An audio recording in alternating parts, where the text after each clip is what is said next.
ಮತ್ತೊಂದು ಮಂತ್ರಿಗಳೇ, ರಾಜ್ಯದಲ್ಲಿ ವಿಶೇಷ ವರ್ತಮಾನವೇನು?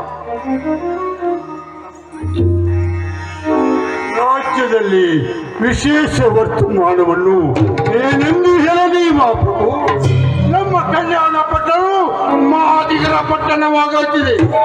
ಈ ಗಣಾಧೀಶರು ತಮ್ಮ ಯೋಗ್ಯತೆಯನ್ನು ಮರೆತು ಸಿಕ್ಕ ಜಾತಿಯವರಿಗೆ ಶಿವದೀಕ್ಷೆಯನ್ನೆತ್ತು ಲಿಂಗ ಧಾರಣೆ ಮಾಡಿಸಿ ವೀರಶೈವ ಮತ ಪ್ರಚಾರವನ್ನು ಮಾಡುತ್ತಿದ್ದಾರೆ. ಇದರಿಂದ ಬ್ರಾಹ್ಮಣ, ಕ್ಷತ್ರಿಯ, ವೈಶ್ಯ, ಶೂದ್ರರು ಎಂಬ ಭೇದವೇ ಇಲ್ಲದಂತಾಗಿ ರಾಜ್ಯದಲ್ಲಿ ಅನರ್ಥವಾಗುತ್ತಿದೆ ಮಾತು.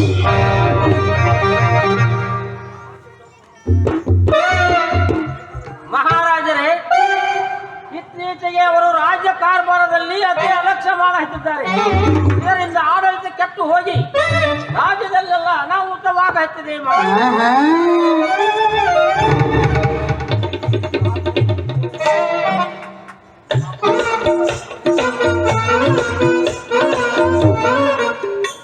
ಮಹಾಪ್ರಭು, ಬಸವರಾಜರ ಗುರುವಾದ ಜಾತವೇದ ಮುನಿ ಎಂಬುವನು ಮಾದಿಗರ ಹುಡುಗಿಯನ್ನು ಜೋಪಾನ ಮಾಡಿರುವನಂತೆ.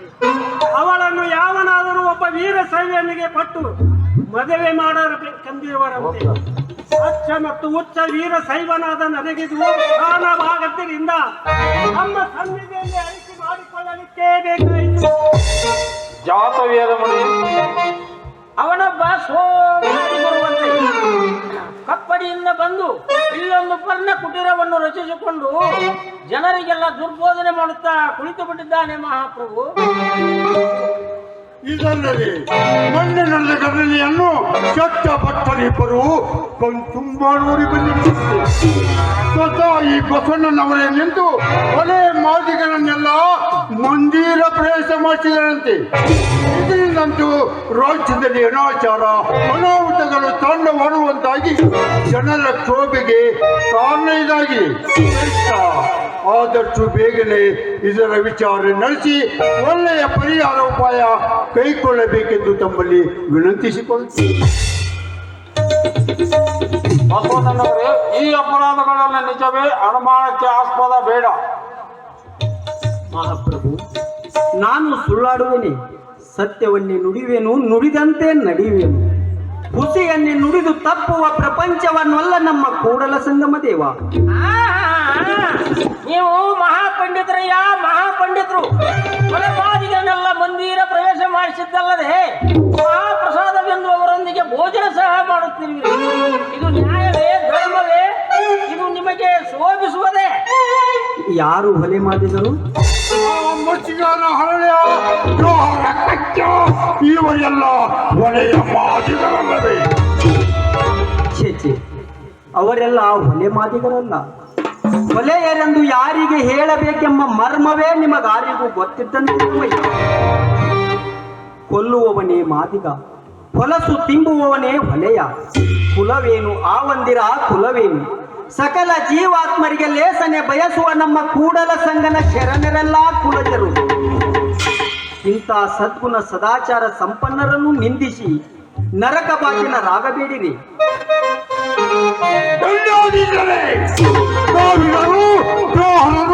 ಮತ್ಸ್ಯಗಾರರು ಮೊದಲಾದ ಕೀಳು ಕುಂದರಿಗೆಲ್ಲ ನೀವು ಪ್ರತಿಯಾಗಿ ನಮಸ್ಕರಿಸಬಹುದೇ?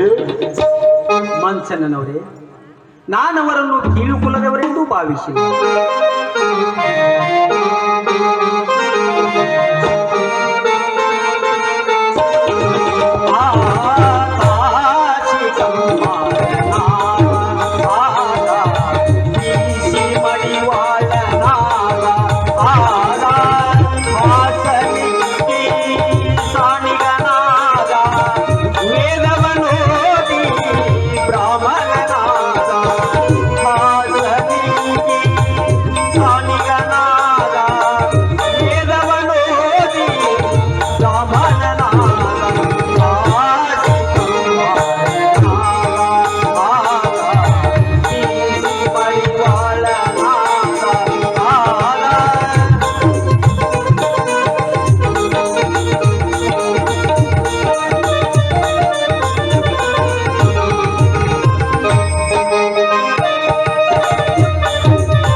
ಕೀಳು ಕುಲದವರೆಂದೂ ಭಾವಿಸಿಲ್ಲ.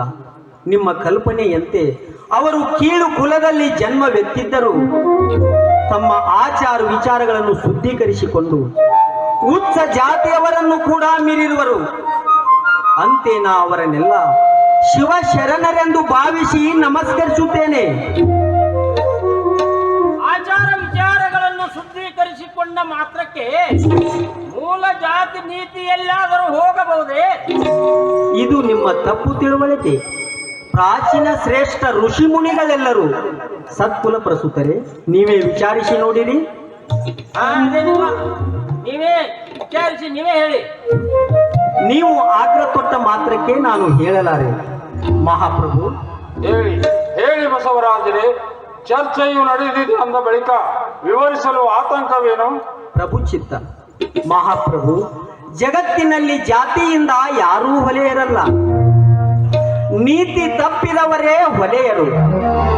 ವೇದ ಬಲ್ಲ ವ್ಯಾಸ ವ್ಯಸ್ತನ ಮಗ, ಸುವಿಚಾರಿಯಾದ ಶಾಂಡಿಲ್ಯ ಕ್ಷೌರಿಕನ ಮಗ, ಸುಜ್ಞಾನಿಯಾದ ಮಾತಂಗ ಮಾದಗಿತ್ತಿಯ ಮಗ, ಸರ್ವಜ್ಞನಾದ ವಸಿಷ್ಠ ಸೂಳಿಯ ಮಗ, ಮಹಾತ್ಮನಾದ ವಾಲ್ಮೀಕಿ ಬೇಡನ ಮಗ, ಶಾಪ ಸಮರ್ಥನಾದ ದುರ್ವಾಸ ಮುನಿ ಮಚ್ಚಿಗಾರನ ಮಗ. ಹೀಗಿರಲು ಇನ್ನುಳಿದವರ ಬಗ್ಗೆ ಹೇಳುವುದೇನು? ನದಿ ಮೂಲ ಋಷಿ ಮೂಲಗಳನ್ನು ಎನಿಸುವುದು ಮಹಾಪಾಪ.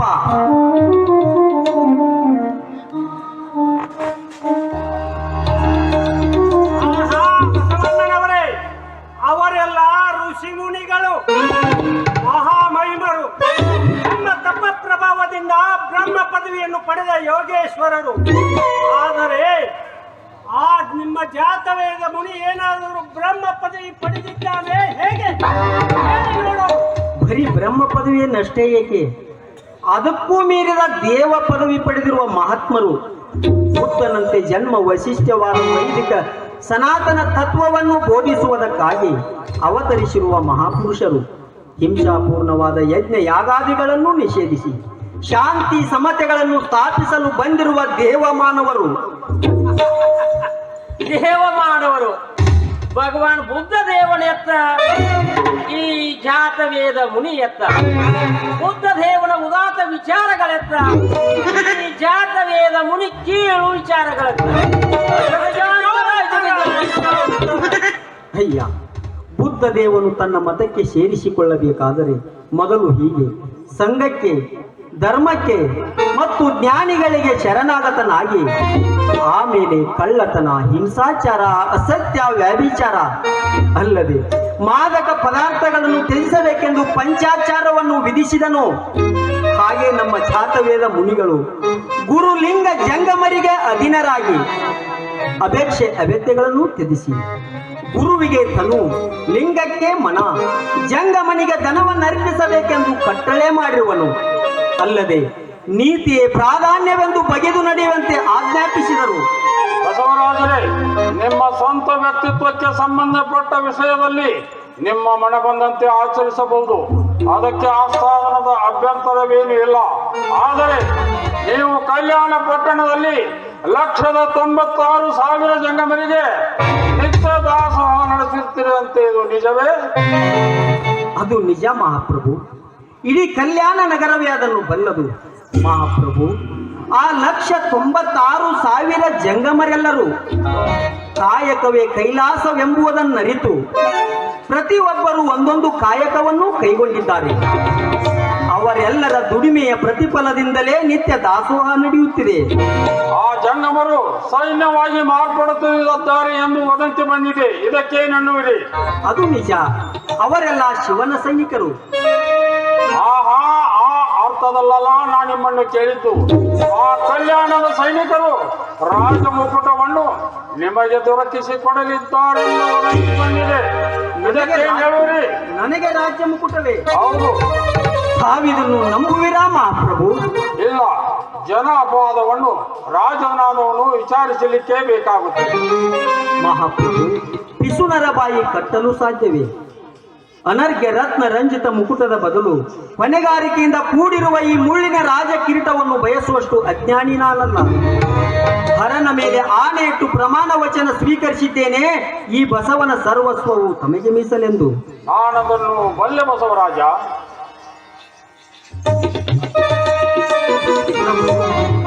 ಯಾವ ದಿನ ನನ್ನ ಶೀಲದಲ್ಲಿ ಅನುಮಾನ ಬರುವುದು ಅಂದು ತಿಳಿಸಬೇಕು.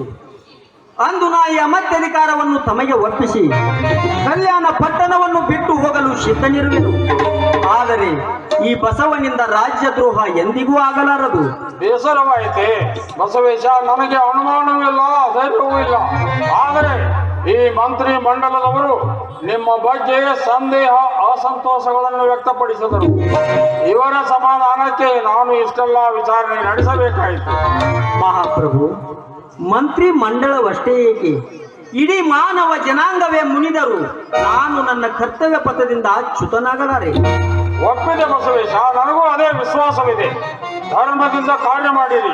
ಈ ನಮ್ಮ ಪ್ರಜೆಗಳ ಅಭ್ಯುದಯಕ್ಕಿಂತ ಹೆಚ್ಚಿನ ದಿನಾವಧಿದೆ. ಅನುಗ್ರಹಿತನಾದೇ ಮಹಾಪ್ರಭು. ನೋಡಿ ನೋಡಿ ನೋಡಿ ಮಹಾಪ್ರಭು, ಸಿಂಹಾಸನಕ್ಕೆ ನಮಸ್ಕರಿಸದೆ ತಮ್ಮ ಬೆರಳೊಳಗಿನ ನಂದಿ ಉಂಗರಕ್ಕೆ ನಮಿಸುತ್ತಿರುವುದು ಎಂತ ದುರಹಂಕಾರವಿದು. ಇದು ಸಿಂಹಾಸನಕ್ಕೆ ಅಪಮಾನ, ಅಕ್ಷಮ್ಯ ಅಪರಾಧ.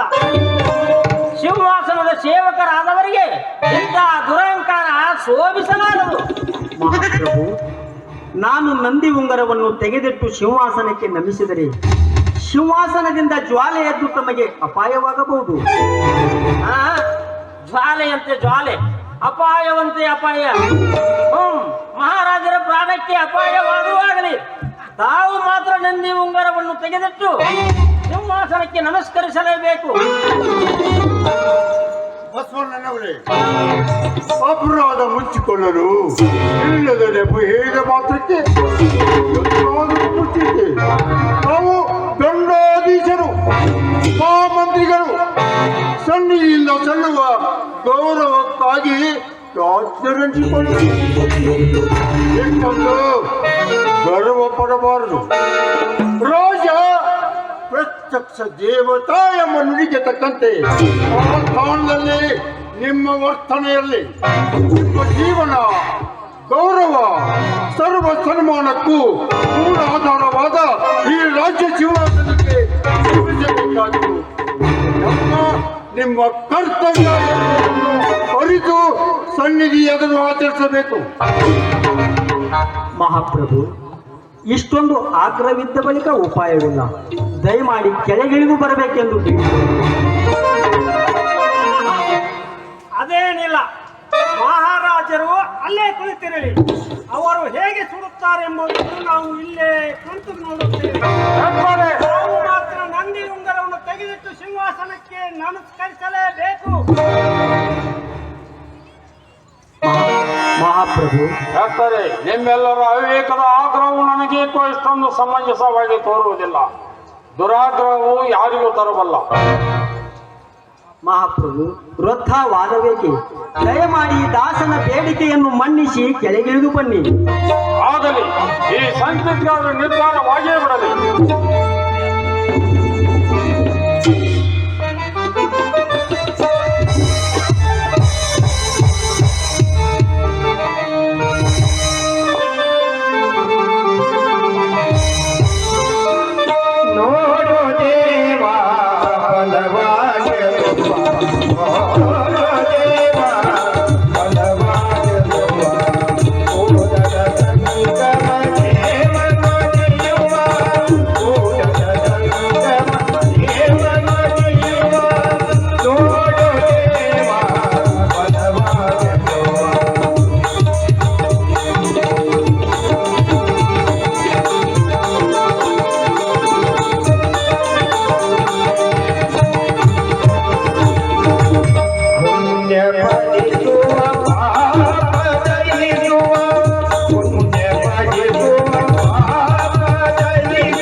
ಪ್ರಮಾದವಾಯಿತು. ದಯವಿಟ್ಟು ನಿಮ್ಮ ನಂದಿ ಉಂಗುರವನ್ನು ತೆಗೆದುಕೊಳ್ಳಿರಿ.